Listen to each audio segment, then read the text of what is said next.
नमस्कृत्य नरं चैव नरोत्तमं देवीं सरस्वतीं व्यासं ततो जयमुदीरयेत्। ओम नमो भगवते वासुदेवाय।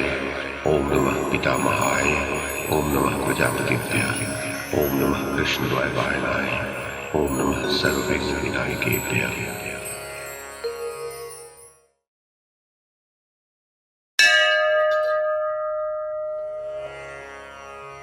धृतराष्ट्र ने पूछा, संजय, धृष्टद्युम्न के द्वारा अतिरथी वीर द्रोणाचार्य के मारे जाने पर मेरे पुत्रों तथा पांडवों ने आगे कौन सा कार्य किया? संजय ने कहा, महाराज धृतराष्ट्र, उस दिन का युद्ध समाप्त हो जाने पर महर्षि वेदव्यास जी स्वेच्छा से घूमते हुए अकस्मात अर्जुन के पास पहुंचे। उन्हें देखकर अर्जुन ने पूछा, महर्षि, जब मैं अपने बाणों से शत्रु सेना का संहार कर रहा था, उस समय देखा कि एक अग्नि के समान तेजस्वी महापुरुष मेरे आगे आगे चल रहे हैं। वे ही मेरे शत्रुओं का नाश कर रहे थे, किंतु लोग समझ रहे थे कि मैं कर रहा हूं। मैं तो मात्र उनके पीछे पीछे चल रहा था। भगवान, बताइए वे महापुरुष कौन थे? उनके हाथ में त्रिशूल था, वे सूर्य के समान तेजस्वी थे और अपने पैरों से पृथ्वी का स्पर्श भी नहीं कर रहे थे। त्रिशूल का प्रहार करते हुए भी वे उसे हाथ से कभी छोड़ते नहीं थे। उनके तेज से उस एक ही त्रिशूल से सहस्रों नए नए त्रिशूल प्रकट हो जाते थे। व्यास जी ने कहा, अर्जुन, तुमने भगवान शंकर का दर्शन किया। वे तेजोमय अंतर्यामी प्रभु संपूर्ण जगत के ईश्वर हैं, सबके शासक तथा वरदाता हैं। तुम उन भगवान भुवनेश्वर की शरण में जाओ। वे महान देव हैं, उनका हृदय विशाल है। सर्वत्र व्यापक होते हुए भी वे जटाधारी त्रिनेत्र रूप धारण करते हैं। उनकी रुद्र संज्ञा है। उनकी भुजाएं बड़ी हैं। उनके मस्तक पर शिखा तथा शरीर पर बलकल वस्त्र शोभा देता है। वे सबके संहारक होकर भी निर्विकार रहते हैं। किसी से पराजित न होने वाले और सबको सुख देने वाले हैं। सबके साक्षी, जगत की उत्पत्ति के कारण, जगत के सहारे, विश्व की आत्मा, विश्व विधाता और विश्व रूप है। वे प्रभु ही कर्मों के अधिष्ठाता, कर्मों का फल देने वाले हैं, सबका कल्याण करने वाले और स्वयंभू हैं। संपूर्ण भूतों के स्वामी तथा भूत, भविष्य और वर्तमान के कारण भी वे ही हैं। वे ही योग हैं, वे ही योगेश्वर हैं, वे ही सर्व हैं और वे ही सर्वलोकेश्वर हैं। सबसे श्रेष्ठ, सारे जगत से श्रेष्ठ, श्रेष्ठतम परमेष्ठी भी वे ही हैं। वे ही तीनों लोकों के सृष्टा और त्रिभुवन के अधिष्ठान भूत विशुद्ध परमात्मा है। भगवान भव भयानक होकर भी चंद्रमा को मुकुट रूप से धारण करते हैं। वे सनातन परमेश्वर, संपूर्ण वागीश्वरों के भी ईश्वर हैं। वे अजय हैं। जन्म, मृत्यु और जरा आदि विकार उन्हें छू भी नहीं सकते। वे ज्ञान स्वरूप, ज्ञान गम्य तथा ज्ञान में सबसे श्रेष्ठ हैं। भक्तों पर कृपा करके वे उन्हें मनोवांछित वर दिया करते हैं। भगवान शंकर के दिव्य पार्षद नाना प्रकार के रूपों में दिखाई देते हैं। वे सब महादेव जी की सदा ही पूजा किया करते हैं। तात, वे साक्षात भगवान शंकर ही वो तेजस्वी पुरुष हैं जो कृपा करके तुम्हारे आगे आगे चल रहे थे। इस घोर रोमांचकारी संग्राम में अश्वत्थामा, कृपाचार्य और कर्ण जैसे महान धनुर्धर जिस सेना की रक्षा करते हैं, उसे नाना रूपधारी भगवान महेश्वर के सिवा दूसरा कौन नष्ट कर सकता है? और जब वे ही आगे आकर खड़े हो जाएं, तो उनके सामने ठहरने का भी कौन साहस कर सकता है? तीनों लोकों में ऐसा कोई प्राणी नहीं है जो उनकी समानता कर सके। संग्राम में भगवान शंकर के कुपित होने पर उनकी गंध से भी शत्रु अचेत होकर कांपने लगते हैं और अधमरे होकर गिर जाते हैं। जो भक्त मनुष्य सदा अनन्य भाव से उमानाथ भगवान शिव की उपासना करते हैं, वे इस लोक में सुख पाकर अंत में परम पद को प्राप्त करते हैं। इसलिए कुंती नंदन, तुम उन शांत स्वरूप भगवान शंकर को इन शब्दों में सदा नमस्कार किया करो। जो नीलकंठ, सूक्ष्म स्वरूप और अत्यंत तेजस्वी हैं, संसार समुद्र से तारने वाले सुंदर तीर्थ हैं, सूर्य स्वरूप हैं, देवताओं के भी देवता, अनंत रूपधारी, सहस्रों नेत्रों वाले और कामनाओं को पूर्ण करने वाले हैं, परम शांत और सबके पालक हैं, उन भगवान भूतनाथ को सदा मेरा प्रणाम है। तुम इन्हीं शब्दों में सदा उनको नमस्कार किया करो। उनके सहस्रों मस्तक सहस्रों नेत्र, सहस्रों भुजाएं और सहस्रों चरण हैं। कुंती नंदन, तुम उन वरदायक भुवनेश्वर भगवान शिव की शरण में जाओ। वे निर्विकार भाव से प्रजा का पालन करते हैं। उनके मस्तक पर जटाजूट सुशोभित होता है। वे धर्म स्वरूप और धर्म के स्वामी हैं। कोटि कोटि ब्रह्मांडों को धारण करने के कारण उनका उदर और शरीर विशाल है। वे व्याघ्र चर्म ओढ़ा करते हैं। ब्राह्मणों पर कृपा रखने वाले और ब्राह्मणों के प्रिय हैं। जिनके हाथ में त्रिशूल, ढाल, खड़ग और पिनाक आदि शस्त्र शोभा पाते हैं, उन शरणागत वत्सल भगवान शिव की शरण में मैं जाता हूं। इस प्रकार इन शब्दों को उच्चारित कर उनकी शरण ग्रहण करनी चाहिए। जो देवताओं के स्वामी और कुबेर के सखा हैं, उन भगवान शिव को प्रणाम है। जो सुंदर व्रत का पालन करते और सुंदर धनुष धारण करते हैं, जो धनुर्वेद के आचार्य हैं, उन उग्र आयु वाले देव श्रेष्ठ भगवान रुद्र को नमस्कार है। जिनके अनेक रूप हैं, अनेक धनुष हैं, जो स्थाणु एवं तपस्वी हैं, उन भगवान शिव को प्रणाम है। जो गणपति, वाक्पति, यज्ञपति तथा जल और देवताओं के पति हैं, जिनका वर्ण पीत और मस्तक के बाल सुवर्ण के समान कांतिमान हैं, उन भगवान शंकर को नमस्कार है। अर्जुन, अब मैं महादेव जी के दिव्य कर्मों को अपने ज्ञान और बुद्धि के अनुसार बता रहा हूं। यदि वे कुपित हो जाएं, तो देवता, गंधर्व, असुर और राक्षस पाताल में छिप जाने पर भी चैन से नहीं रहने पाते। एक समय की बात है, दक्ष ने भगवान शंकर की अवहेलना की। इससे उनके यज्ञ में महान उपद्रव खड़ा हो गया। सभी देवताओं पर भय छा गया। जब उन्हें उनका भाग अर्पण किया गया, तभी दक्ष का यज्ञ पूर्ण हो पाया। तब से देवता लोग भी सदा उनसे भयभीत रहते हैं। अर्जुन, पूर्व काल की बात है, 3 बलवान असुरों ने आकाश में अपने नगर बना रखे थे। वे नगर विमान के रूप में आकाश में विचरा करते थे। उन 3 नगरों में एक लोहे का, दूसरा चांदी का और तीसरा स्वर्ण का बना हुआ था। जो स्वर्ण का बना था, उसका नाम था कमलाक्ष।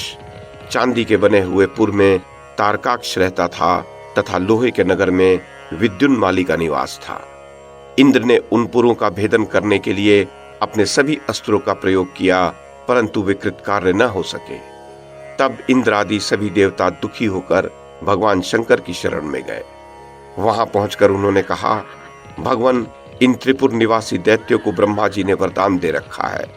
उसके घमंड में फूलकर ये भयंकर दैत्य तीनों लोगों को कष्ट पहुंचा रहे हैं। महादेव जी, आपके सिवा दूसरा कोई उसका नाश करने में समर्थ नहीं है। आप ही इन देवद्रोहियों का वध कीजिए।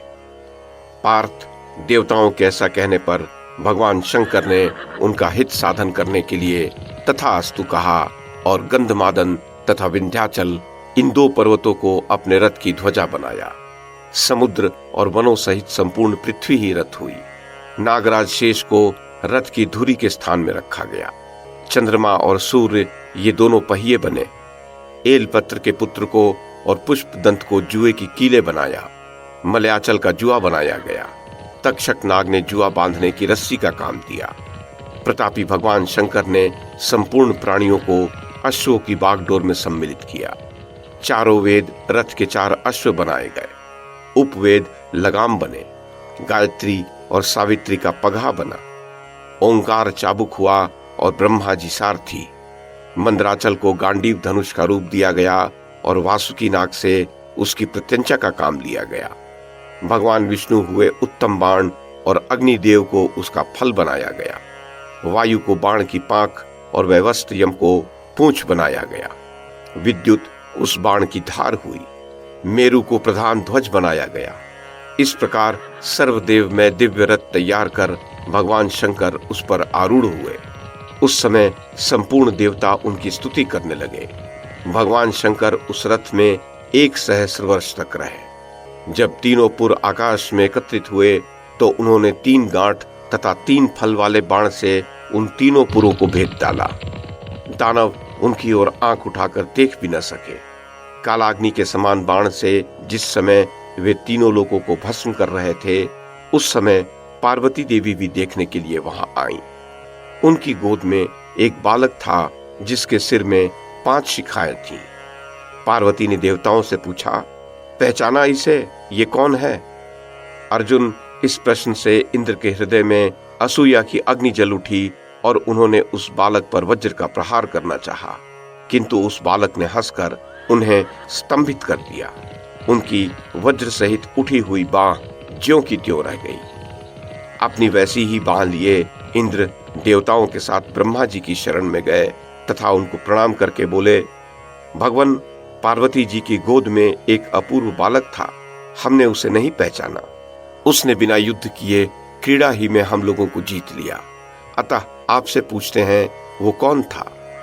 पार्थ, उनकी बात सुनकर ब्रह्मा जी ने उस अमित तेजस्वी बालक का ध्यान किया और सारा रहस्य जानकर देवताओं से कहा, उस बालक के रूप में चराचर जगत के स्वामी भगवान शंकर थे।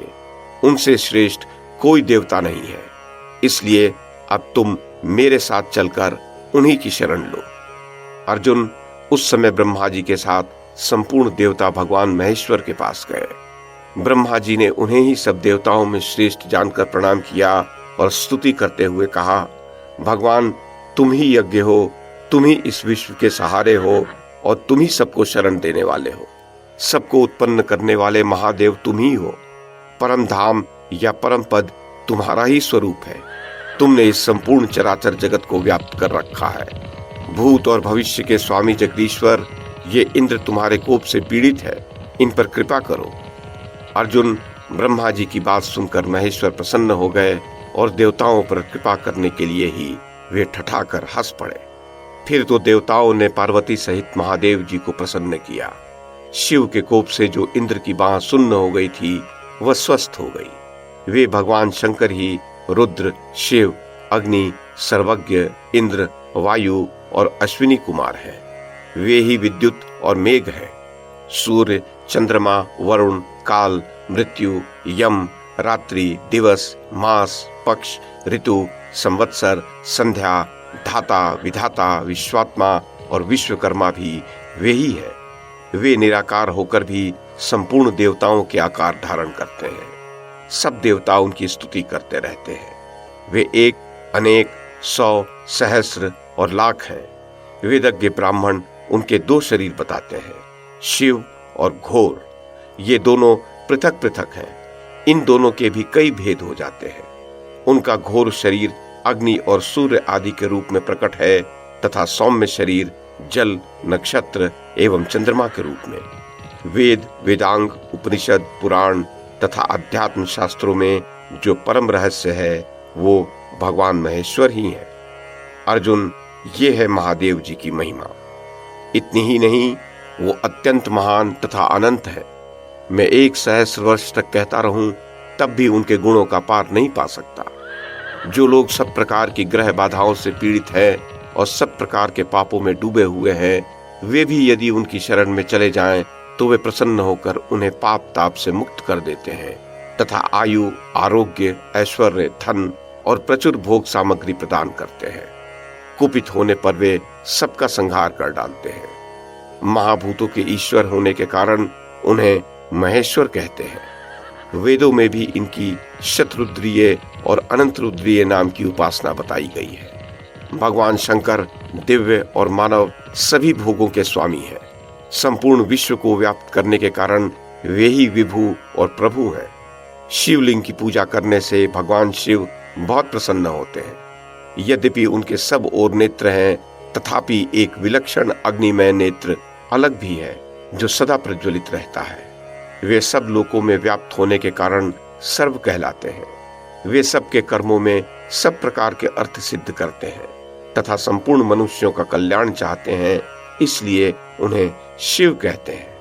महान विश्व का पालन करने से महादेव, स्थिति के हेतु होने से स्थाणु और सबके उद्भव होने के कारण भव कहलाते हैं। कपि नाम है श्रेष्ठ का और वृष धर्म का वाचक है। वे धर्म और श्रेष्ठ दोनों हैं, इसीलिए उन्हें वृषाकपि कहते हैं। उन्होंने अपने 2 नेत्रों को बंद कर ललाट में बलात् तीसरा नेत्र उत्पन्न किया, इसलिए वे त्रिनेत्र कहे जाते हैं। अर्जुन, जो तुम्हारे शत्रुओं का संहार करते हुए देखे गए थे, वे पिनाकधारी महादेव जी ही हैं। जयद्रथ वध की प्रतिज्ञा करने पर श्री कृष्ण ने स्वप्न में गिरिराज हिमालय के शिखर पर तुम्हें जिनका दर्शन कराया था वे ही भगवान शंकर यहाँ तुम्हारे आगे आगे चलते हैं, जिन्होंने ही वे अस्त्र दिए जिनसे तुमने दानवों का संहार किया है। ये भगवान शिव का शतरुद्रीय उपाख्यान तुम्हें सुनाया गया। ये धन, यश और आयु की वृद्धि करने वाला है, परम पवित्र तथा वेद के समान है। भगवान शंकर का यह चरित्र संग्राम में विजय दिलाने वाला है। इस शतरुद्रीय उपाख्यान को जो सदा सुनता है तथा जो भगवान शंकर का भक्त है, वह मनुष्य सभी उत्तम कामनाओं को प्राप्त करता है।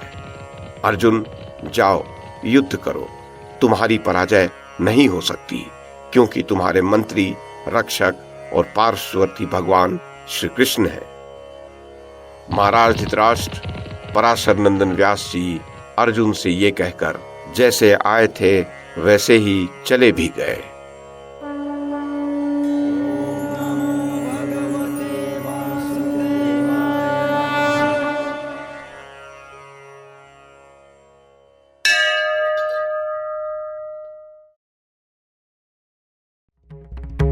YouTube के माध्यम से महाभारत की कथा को एक श्रृंखला के रूप में प्रस्तुत करने का हमारा ये प्रयास यदि आपको सराहनीय लगा हो तो कृपया इस कड़ी को लाइक और शेयर करें, चैनल को सब्सक्राइब करें और बेल आइकन को दबाएं। साथ में अन्य लोगों को भी देखने के लिए प्रेरित करें। धन्यवाद और नमस्कार।